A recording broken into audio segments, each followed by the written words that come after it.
ओम श्री गुरुभ्यो नमः। श्री कामेश्वरी कामेश्वराभ्यां नमः। क्या पूछ रहे थे? गुरु को कैसे प्रसन्न किया जाए, ये प्रश्न था। गुरु को कैसे प्रसन्न किया जाए? तो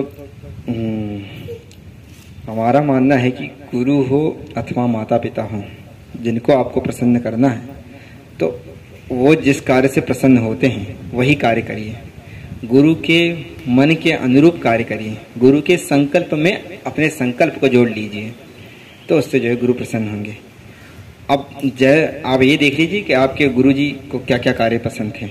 आपके गुरुजी को पूजन आराधना पसंद थी तो आप वो करिए। आपके गुरुजी को शास्त्र निष्ठा, शास्त्र की रक्षा पसंद थी, वो शास्त्र का अध्ययन करते थे तो शास्त्र का अध्ययन आप करिए। आप नहीं कर रहे तो आप जो ब्राह्मण बालक शास्त्र का अध्ययन कर रहे हैं उनको जो है अध्ययन करवाइए।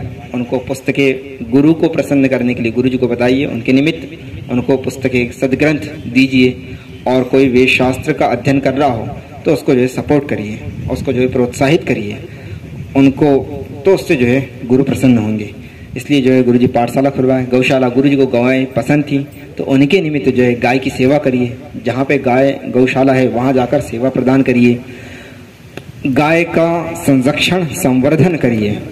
गौ हत्या आंदोलन आपके गुरुजी ने करे तो गाय को रोके हैं, तो गाय की सेवा आप लोग जहाँ गौशालाएं हैं, आप खुद गाय नहीं रखते, जहाँ गाय है वहाँ पर जाके गौ सेवा करिए।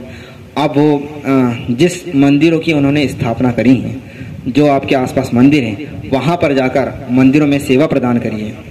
ये हमारे गुरु का स्थान, यहाँ पर गुरु बैठते थे तो उस स्थान को साफ सफाई रखिए। गुरु की वाणी जो उपदेश है उनको फॉलो करिए, उनकी आज्ञा को मान के करिए। उन्होंने अगर बाग बगीचा उनको पसंद है, पर्यावरण संरक्षण का उपदेश देते रहे, वो पौधे लगा रहे हैं, तो आप अपनी तरफ से नए नए पौधे मत लगाइए। जो आपके गुरुजी पौधे लगाए हैं उन पौधों का संरक्षण करिए। इससे दो बात होगी, एक तो ये कि हम गुरु सेवा कर रहे हैं और दूसरी बात हमको पौधे लगाना ही है, हमको शास्त्र का अध्ययन करना ही है, हमें ब्राह्मणों को पढ़ाना है, हमको ब्राह्मणों को दान देना है, तो हम उनको दें जिनको हमारे गुरुजी करते थे। और जिन पौधों का संरक्षण हमारे गुरुजी करते थे, जो हमारे पौधे लगाए गुरुजी के हाथ के, उनकी सेवा करिए, तो उससे जो है गुरुजी प्रसन्न होंगे। अब हमारा प्रत्यक्ष अनुभव तो यह है कि हम अपने गुरुजी के पास निरंतर जाकर दर्शन नहीं कर सकते थे, तो गुरुजी जो सेवा बताएं वही सेवा का हम लोग फॉलो करते थे। कि जो है गुरुजी को शास्त्र अध्ययन है, गुरुजी को बगीचा पसंद है तो हम पौधे लगाएं। तो जब शाम को गुरुजी आते थे तो हम बोलते थे भगवान, गुरुजी बोलते आज नया कार्य क्या करें, तो हम बोलते थे आज नवीन कार्य ये करें। तो कार्य को देखकर वो अत्यंत प्रसन्न होते थे। उनके कार्य को जो है पौधे लगाना, वेद बच्चों को शास्त्र पढ़ाना, उसको देखकर जो है वो अत्यंत प्रसन्न होते थे और फिर जो है आशीर्वाद देते थे।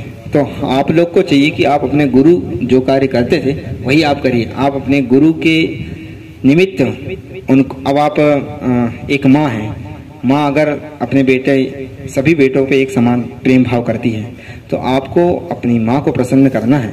तो वो अगर भूखी है, उनके बच्चे भूखे हैं, तो आप 56 भोग ले जाकर जो अपनी माँ को देंगे तो वो अपने बच्चों को बांट देगी। तो इसलिए आप अपने बच्चों के, उनके बच्चों को खिलाइए, तो उससे माँ जो है तृप्त हो जाएगी, उससे प्रसन्न हो जाएगी। आप गुरु की आज्ञा को पालन न करके गुरु को जो है रेशमी वस्त्र उड़ा रहे हैं, और जो है गुरु जिस वृक्षों को रखा, या गुरु शास्त्रों को महत्व दे रहा है, या गुरु जी के भंडार में, या गुरु जी के ब्राह्मण गरीब संत महात्मा गाय भूखी मर रही हो और आप उनको 56 भोग दे रहे हैं, तो इससे कदापि प्रसन्न नहीं होंगे। आप उनके निमित्त गौ ब्राह्मणों को, संत महात्माओं को, गरीबों को खिलाइए, तो गुरु जी उससे अत्यंत प्रसन्न हो जाएंगे। वो नहीं भी खाएंगे तो वो तृप्त होकर गदगद हृदय से जो है आपको आशीर्वाद देंगे। यही तो गुरु जी कामेश्वर में करते रहे। गुरुजी कुछ नहीं, जल नहीं पीते थे, सबको पिलाते थे। गुरुजी खुद खीर नहीं खाते थे पर भक्तों को खीर खिलाते थे। पर कहाँ करते थे? यहाँ बैठकर करते थे। गुरुजी खुद पौधे लगाएं तो उसका पौधा का हम का संरक्षण संवर्धन करेंगे, तो उससे जो गुरुदेव अत्यंत प्रसन्न होंगे। इसलिए गुरु माता पिता को प्रसन्न करने के लिए उनके निमित्त, उनकी जिसमें रुचि है वही कार्य आप लोग करिए। बोले सदगुरुदेव भगवान की जय हो। हर हर महादेव।